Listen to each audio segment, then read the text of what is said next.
Na sexta-feira eu fiz um comentário sobre a questão dos huguenotes, um episódio que aconteceu na França no século XVI, em que protestantes foram atraídos para a cidade de Paris para uma festa de casamento entre uma católica e um protestante. Aliás, entre um protestante, que era o príncipe de Navarra, e uma católica, que era uma pessoa da realeza francesa.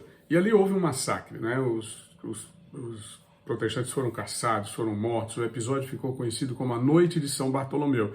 Eu estou observando que está acontecendo no Brasil um episódio muito parecido, em que pessoas que seguem a liderança do presidente Jair Bolsonaro estão sendo praticamente caçados.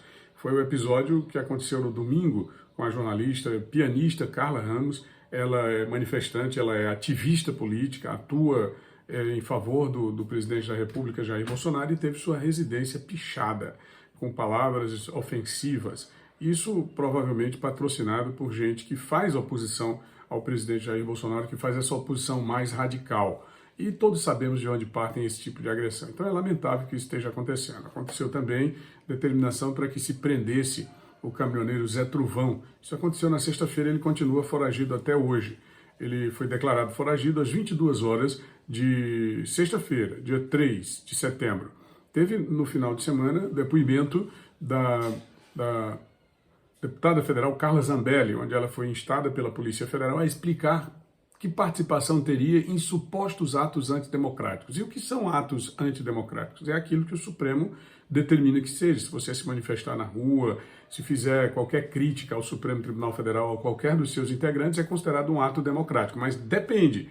Nem todos os atos de crítica a ministros do Supremo são considerados atos antidemocráticos. Depende de que ministros se esteja criticando. Vou dar aqui um exemplo. Tem uma notícia que foi publicada e que repercute nas redes sociais, que é o ataque ao ministro Cássio Nunes Marques. Inclusive, ele é ministro aqui do estado do Piauí, ele é natural aqui do estado do Piauí, nasceu em Teresina e foi recentemente indicado para o Supremo Tribunal Federal na vaga aberta com a aposentadoria do ministro Celso de Mello. Então, os militantes da extrema esquerda nas redes sociais atacaram de maneira bastante agressiva na semana passada ao ministro Nunes Marques, após a divulgação de uma decisão que concedeu habeas corpus ao motoboy Ivanildo Gonçalves da Silva, que é alvo da CPI da pandemia no Senado. O ministro atendeu o pedido da defesa, que colocou várias irregularidades para ele, que argumentou várias irregularidades para ele, no requerimento da CPI, que havia convocado o motoboy. O habeas corpus concede a Ivanildo o direito de não comparecer à CPI e, caso compareça, poderá utilizar o seu direito constitucional ao silêncio. Ele compareceu e falou, mas se não quisesse ser falado, não precisava, porque já havia o habeas corpus concedido pelo ministro Nunes Marques. Houve todo um desfile de agressões, uma agressividade tremenda contra o ministro por parte de elementos da esquerda. Eu selecionei aqui alguns tópicos, por exemplo, um elemento que se apresenta como Thiago Brasil, diz que é uma decisão vergonhosa do ministro Rabo Preso. O motoboy não é investigado, é mera testemunha. Nunes Marques, no mínimo, deve estar levando uma parte no rateio do dinheiro roubado pela VTC Log e pela Precisa. Isso é um ataque muito grave a um ministro, que ele está dizendo que o ministro é corrupto, ele está dizendo aqui abertamente esse cidadão Thiago Brasil. Outro elemento identificado como Prats. Olha, Nunes Marques, um pilantra colocado no Supremo para defender um criminoso genocida.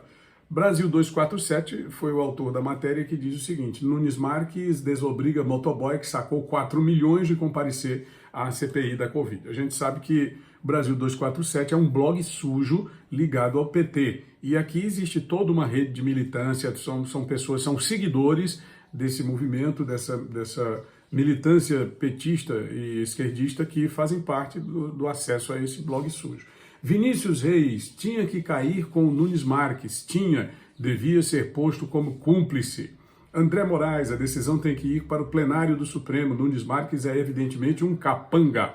E o Randolph Rodrigues, pelo visto a VTC Log é realmente muito poderosa, que segredos o motoboy esconde?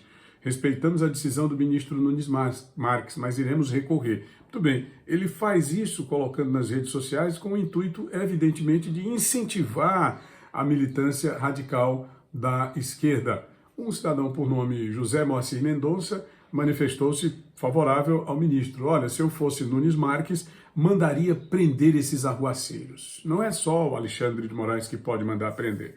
E não se viu da parte de nenhum ministro, não se viu da parte de Luiz Fux, que disse, olha, mexeu com um, mexeu com todos. Não se viu da parte do Alexandre de Moraes, que é o presidente do inquérito do fim do mundo, que investiga supostos ataques contra a democracia, contra o Supremo Tribunal Federal, nenhuma manifestação em defesa do ministro Nunes Marques. Pelo visto, o crime é defender o presidente Jair Bolsonaro e ofender ou criticar, porque a democracia permite, dentro da linha democrática, os ministros do Supremo Tribunal Federal, principalmente aqueles que hoje comandam esse inquérito do fim do mundo, que também é chamado de inquérito das fake news, e que não tem, de acordo com os juristas mais renomados do Brasil, nenhuma razão de ser. Estranho silêncio do Supremo Tribunal Federal sobre as agressões ao ministro Nunes Marques. Tony Rodrigues, Além da Notícia.